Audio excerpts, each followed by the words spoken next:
اتصال مع عبد الله عبد الرحمن. حياك الله، تفضل اخوي عبد الله. الو، حياك الله، تفضل.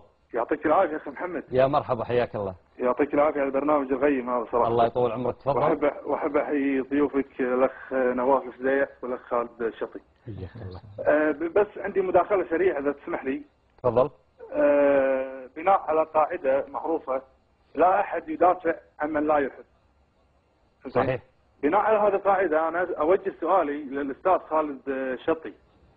يعني هو يدعي بانه لا يثير طائفيه ولا يدافع عن الطائفيه. لا نريد ان ندخل في مواضيع الطائفيه. الله يرضى عليك محمد، بس ثواني ما نطول انا. الله يخليك. تفضل.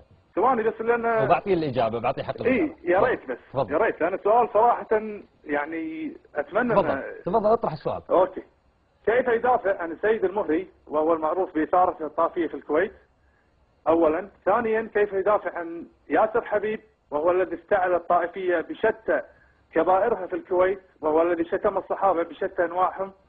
كيف يدافع عن هؤلاء وهو يدعي في نفس الوقت انه لا يثير الطائفيه ولا يحب الطائفيه؟ فهو يحب هؤلاء الاشخاص.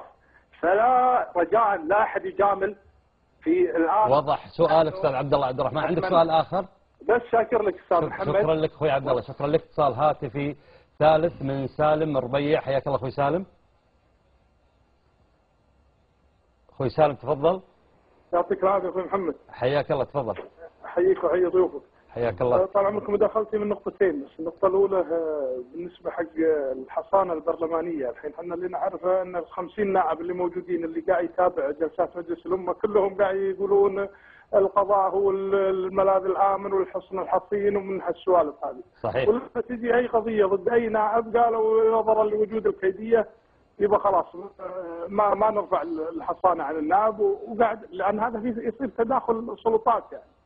هذه نقطة. جميل. نقطة جديرة بالاهتمام. والنقطة الثانية طال عمرك بس بالنسبة لسؤالك للأخ خالد الشطي، أنت ذكرت على قولتك سيء ذكر ياسر حبيب. بعد ودي نفس الموضوع يا جماعة. حاولوا نطلع عن الموضوع هذا، الموضوع الوطني. أنا طرح عليه الأخ عبد الله عبد الرحمن وراح أطرح عليه السؤال وراح يجاوبه.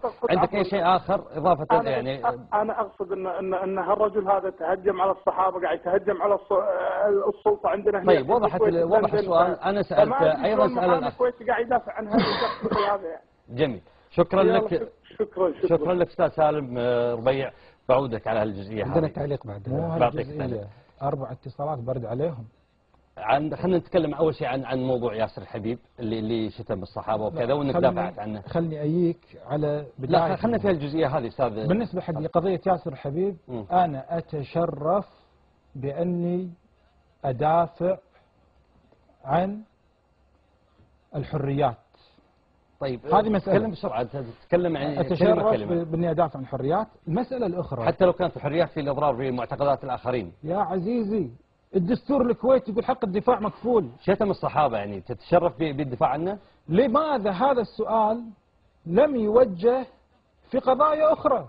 يا أخي إن قتل خيرة شباب الكويت وخيرة شباب الدولة معني بهذا الموضوع طرحنا عليه سؤال. أسود الجزيرة زين ما في أحد أشوف توجه له هذا الهيجان. لو كان محامي اسود الجزيره موجودين طرحنا عليهم سؤال اخوي خالد. ما عندنا ابدا اي محاضره لاحد عن اخر. ثقافه مجتمع. طيب انا اقصد ثقافه. طيب هذا السؤال انت اجبت عليه ان انت تتشرف بالدفاع عن حريه الراي، واعتبرت حريه الراي حتى لو كان فيها البعض يراها طعن في المعتقدات.